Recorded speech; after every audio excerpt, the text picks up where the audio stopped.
तो बोलिए बजरंग बली की। तो हेलो दोस्तों, नमस्ते। महेंद्र शंकर अम्बेडकर नगर उत्तर प्रदेश। आज हमारी एक माता जी आई हैं और अम्बेडकर नगर जिले से हैं और इनका नाम क्या नाम है आपका? जसमती। और चैनल नहीं है सब आप इनका, न इनका कोई चैनल है, लेकिन ये बहुत बड़ी फैन है हम लोगों की। और आज यहाँ मंगलवार को आई है। हाँ, तो क्या सुनाएंगी आप? सुनाएंगे भैया निरंकारी। हाँ बिल्कुल।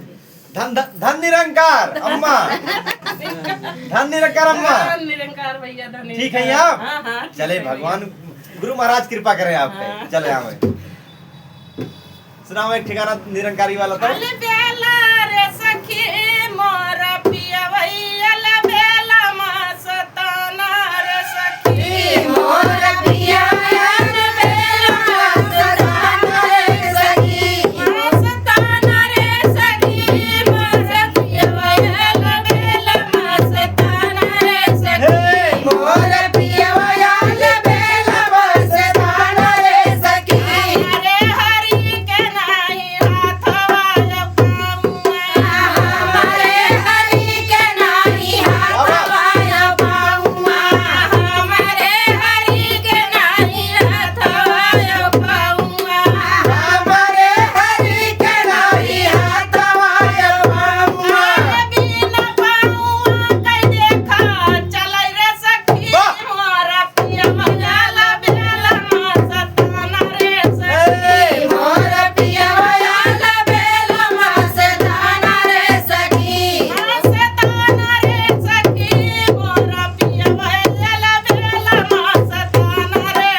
निरंकार अम्मा बहुत नीक गाओ। अगली वीडियो में फिर गाओ भैया अम्मा गाना हमारे कैसे लाग। आज अम्मा हमारा अम्बेडकर नगर चाहिए। बहुत बहुत धन्यवाद, शुक्रिया सबका। धन्यवाद धन्यवाद।